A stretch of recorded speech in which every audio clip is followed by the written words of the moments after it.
what it feels like to be managing a restaurant during the coronavirus crisis. For those of you who do not know me, my name is Dennis. In addition to my day job as a project management professional and other ventures, I do help managing a family restaurant on the side. And that is where I have spent the majority of my time and attention as of late. For this video, I would like to capture my observations during the last 7 weeks since Canada has entered a lockdown, hoping to inspire other restaurant operators to thrive and survive in the middle of the pandemic, and give some insights to those curious about what restaurant operators are doing to survive in the middle of the pandemic. This video is likely gonna be a long one, so I will likely divide it into 2 portions, the first part and the second part. Without further ado, let's get into today's video. So first, the sales for the last few months have been very interesting. We own a Chinese restaurant, and while I will not be going into any concrete financial numbers, we were very busy during the Chinese New Year back in late January. And since the majority of our customers, a good 85 to 90% of our customers are of Chinese origin, we definitely felt the burn almost immediately after Chinese New Year when it was announced that the City of Wuhan will be shut down. We were probably one of the first restaurants in the Greater Vancouver area to feel the burn and impact of COVID-19 right away, while the other restaurants are still doing decently well and the business seems to be unaffected by the developing coronavirus cases at the time.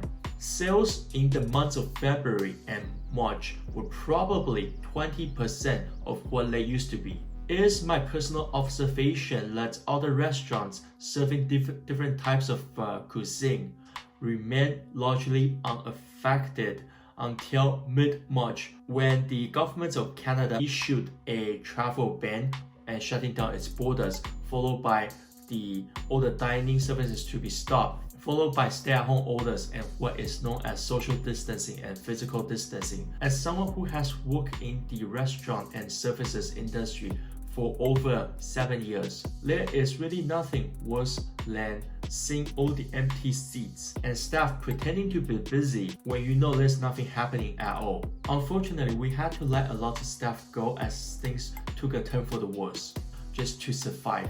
We used to have over 20 staff in our restaurant, and now, including all the family members, we have a total of 8 people. And since 3 weeks ago, we now have 9 staff, which I will discuss in a little bit more details just in a bit. It wasn't like we didn't want to keep the staff, nor did we not know it is tough out there, but restaurants are really tough business with thin margins. Unfortunately, most restaurants do not have a huge cash reserve or access to line of credits, nor do we make a lot of money to begin with. That being said, having felt the burn and barely keeping the business going, things took a positive turn. Below, I just wanted to discuss some of the things that we did to improve where we are in terms of the restaurant operations. First, we have been giving away complimentary drinks when customers place their orders. We basically offer at least 1, sometimes multiple complimentary drinks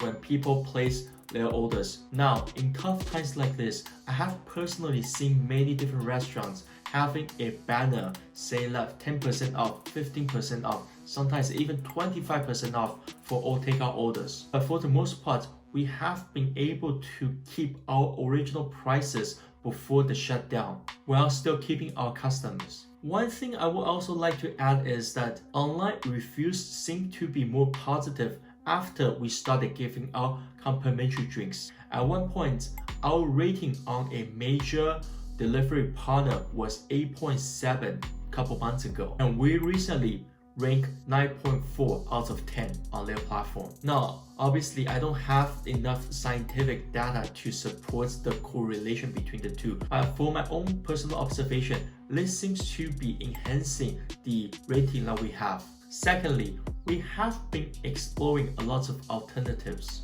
Since mid-March, we probably get a good 70% of our orders from the different delivery partners that we work with. We felt that wasn't enough, and we went a little bit deeper and explored options that we previously ignored. For instance, free delivery was never an option until recently. Luckily for us, we do have a number of family members working at the restaurant that we can rely on delivering food orders on almost all shifts. So what we have been able to do is to deliver orders over $45 and within 7 kilometers. There was definitely a lot of thought to come up with those numbers. But if circumstances allow, this is definitely something that restaurant operators and owners can look into and for diners to take advantage of. In the past 6 weeks or so, I personally delivered over 100 orders, most of which I was not paid a tip, nor do we charge a delivery fee. But it was alright for me because we were able to keep the staff engaged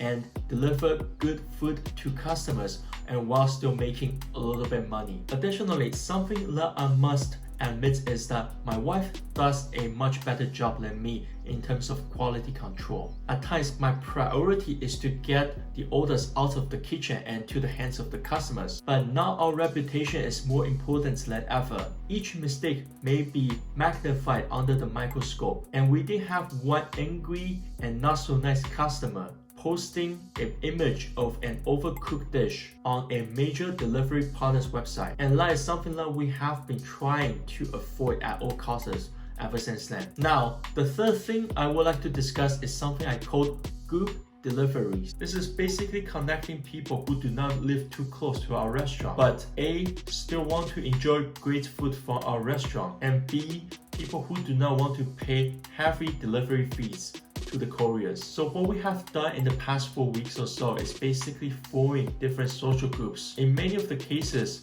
we use WeChat, since most of our customers are of Chinese origin and they do use WeChat. But I have seen other restaurants using Facebook groups as well. And what we do is we invite and create different social groups based on the geographical areas. And once we have a chance to warm the audience up and then satisfy the minimum group delivery order amount, for instance $400, then we can set a day and time and for us to start delivering food in one go. So I'm just in the middle of a group delivery. As you can see here, it is a beautiful day outside, and I'm currently in the middle of a university waiting for some students to pick up their foods. Most students should have finished the semester by now, but still some are living on campus, and that's where I'm doing group delivery today. So we'll see what happens. Stay tuned. Now, this is something that definitely takes a lot of work and energy and time. From providing customer service like answering questions and responding online, to actually preparing foods while still performing quality control measures and planning for the different routes every single day. And most importantly, still fulfilling all the orders coming in addition to the group delivery orders. There are definitely many intense moments where we're just trying to stay above water and then fulfilling all the orders that we can. So I am at my last stop for the day. I have 2 orders left waiting for customers to pick up, and then that will wrap up my day for the group delivery today. So that marks the end of part 1 of the video. Stay tuned for part 2 of the video in the coming days.